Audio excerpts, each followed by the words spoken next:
শুকনো লঙ্কা আর ভেজে রাখা রসুন দিয়ে বেটে নেব। দিয়ে দেবো মাছ, আর আগে এই সরষে পাতাটা দিয়ে খাবো। আগে বাজার হয়ে গেছে, বাজার করে নিয়ে চলে এসেছি। এই 2 রকমের মাছ নিয়েছি, খয়রা মাছ আর এটা মৃগেল মাছ। কেটেই নিয়ে এসেছি, এখন খয়রা মাছটা বেছে নেবো, বেছে ধুয়ে তারপরে রান্না করবো। আজকে করবো মৃগেল মাছ দিয়ে ওলকপি দিয়ে ঝোল করবো। আর খয়রা মাছগুলো কালকে করবো, আজকে ভিজিয়ে রেখে দেবো। আর একটা শাক করবো, সরষে শাকই হোক আর পালং শাকই হোক, দেখা যাক বাচ্চারা কী শাক খায় সেই হিসাবে করবো। মাছগুলো তবে ভালো শক্ত আছে। আর এই শীতকালে বরফের মাছটাকে খেতে ভালো লাগে, টমেটো ধনে পাতা দিয়ে ঝাল করলে ভালো লাগে। এটা কালকে করবো খয়রা মাছটা, আজকে মৃগেল মাছটা করবো।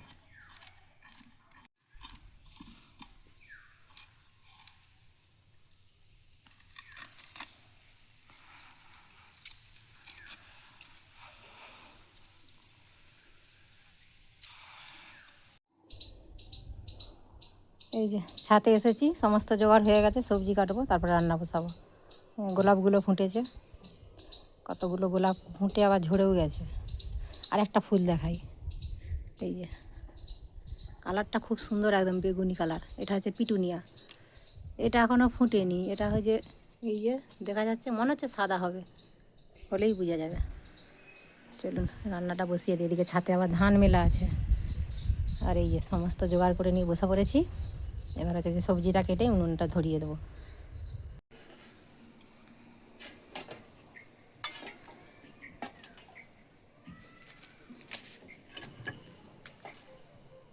আগে ওলকপিগুলো ভেজে নেবো, কেটে নেবো, নরম একদম কপিগুলো। আজকে করবো ওলকপি দিয়ে, কম মশলা দিয়ে, কাঁচা লঙ্কা দিয়ে মাছের ঝোল।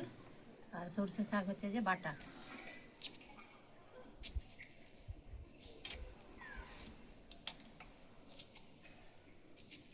ছোটো ছোটো নিয়ে এসছে, এগুলো দেশি কপি, নরম, খেতে বেশ ভালো লাগে। মোটা মোটা করে কাটবো।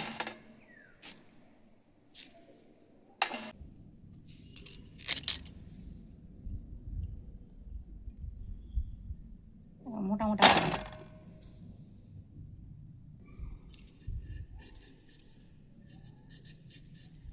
আলুটাকেও মোটা মোটা করেই কেটে নেব, যেমন মোটা মোটা ওলকপি কেটেছি তেমন।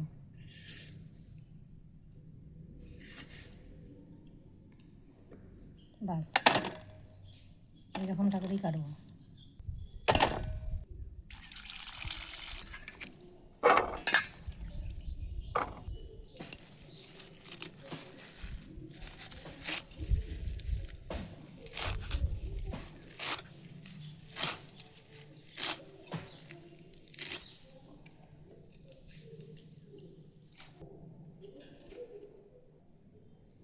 শাক কাটা আমার হয়ে গেছে, এবার উনুনটা ধরিয়ে মাছটা ভাজতে বসিয়ে দেবো।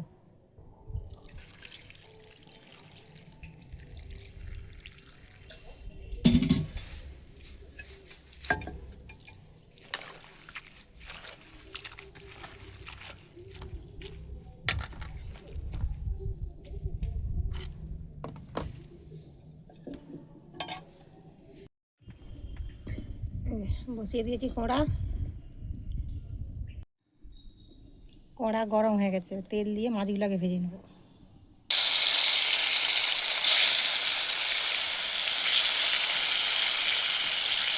কটা চিংড়ি মাছ ছিল, এগুলো দিয়ে দেবো।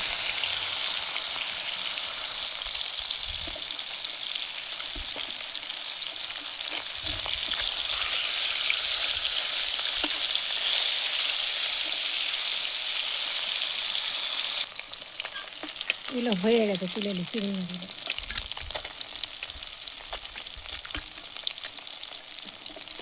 এগুলো আর একটু লাল লাল করে একটু ভেজে নেব, খুব বেশি কড়া করে ভাজবো না, পিঠে পিঠে একটু হালকা লাল করে ভেজে নেব।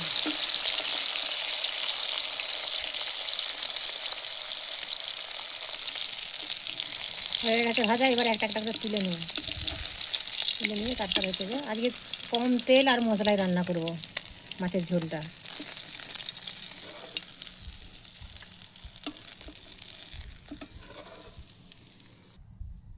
তেজপাতা, 5 ফোড়ন, চেরা কাঁচা লঙ্কা,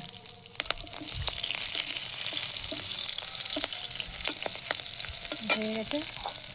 পাঁচফোড়নটা ভাজা ভাজা একটু গন্ধ উঠেছে, এবার দিয়ে দেবো ওলকপি আর আলু কেটে রাখবো। নুন,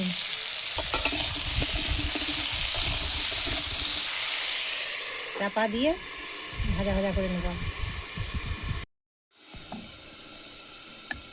আদা বেটে নেবো ততক্ষণে।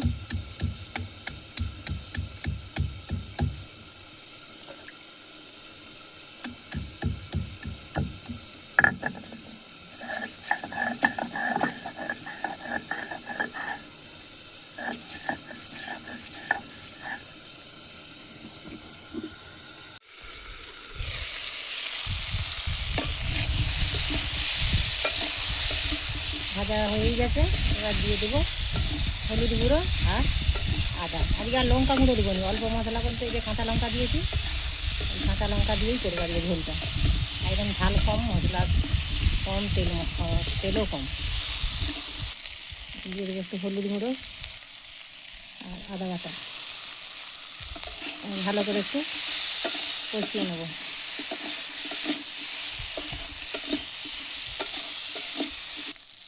সামান্য একটু জল দিয়ে ভালো করে কষাবো।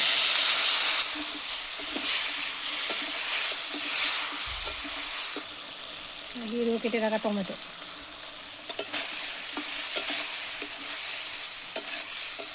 টমেটোটা দিয়ে বেশিক্ষণ আর কষাবো না, একটু হালকা করে কষিয়েই জল দিয়ে দেবো।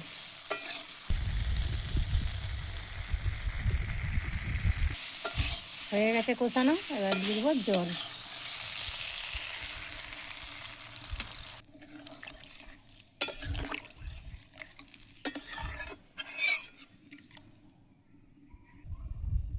চাপাটা দিয়ে ভালো করে ঝোলটা ফুটি, আলুটা যতক্ষণ না সিদ্ধ হয়ে যায় ততক্ষণ ফুটি নেব।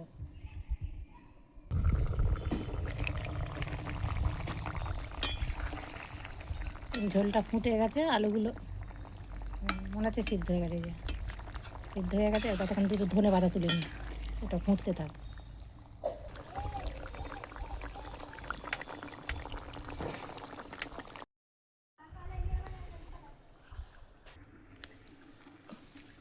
অল্প কটা তুলে নেবো, কমেই গেছে, আবার ভুনতে হবে।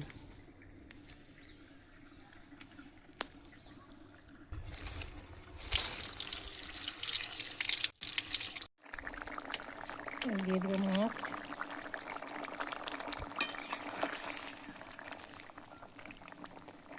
একটু ফুটে গেলেই ধনে পাতা আর জিরে গুঁড়ি দিয়ে নামিয়ে নেবো।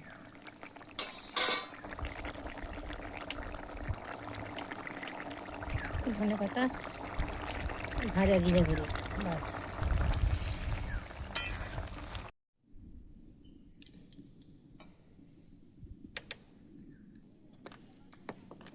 রেডি মাছের ঝোল। এবার সরষে শাকটা বাটা করলেই হয়ে যাবে।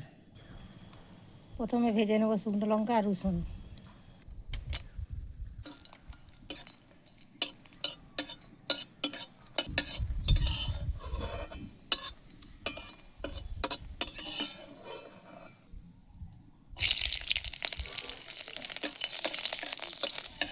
হয়ে গেছে রসুন ভাজা,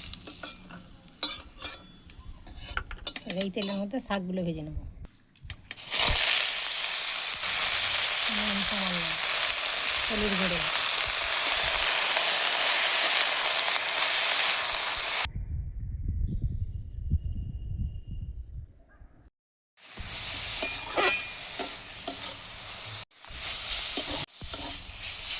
হয়ে গেছে। এবার নামিয়ে ঠান্ডা করে তারপরে বেটে নেবো একসাথে লঙ্কা, রসুন আর এই শাক।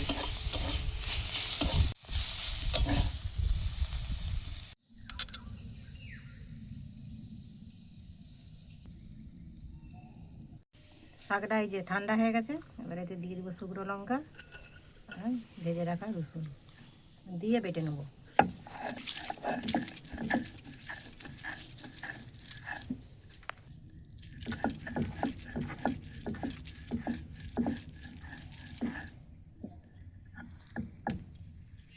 হয়ে গেছে এইটা, এই যে এবার ভাতটা বেড়ে নিয়ে চলে দেবো। গোপালও চলেছে স্কুল থেকে। এই যে ভাতটা খেতে কিন্তু খুব সুন্দর লাগে।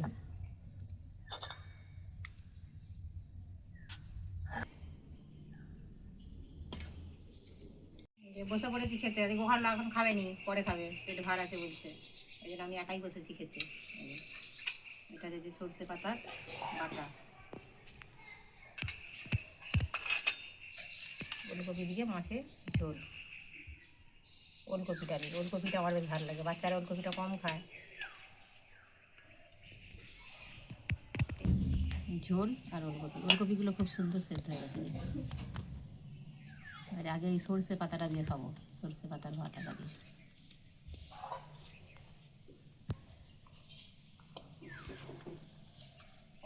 খুব সুন্দর হয়েছে এটা দিয়ে ভাত খাওয়া যাবে।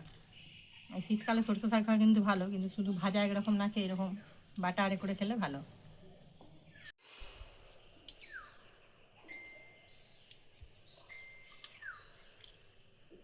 ওলকপিটাও মিষ্টি আছে, খুব সুন্দর নরম, তবে সিদ্ধ হয়ে গেছে ভালো। চলুন তাহলে ভিডিওটা এখানেই শেষ করছি। কেমন লাগলো অবশ্যই জানাবেন।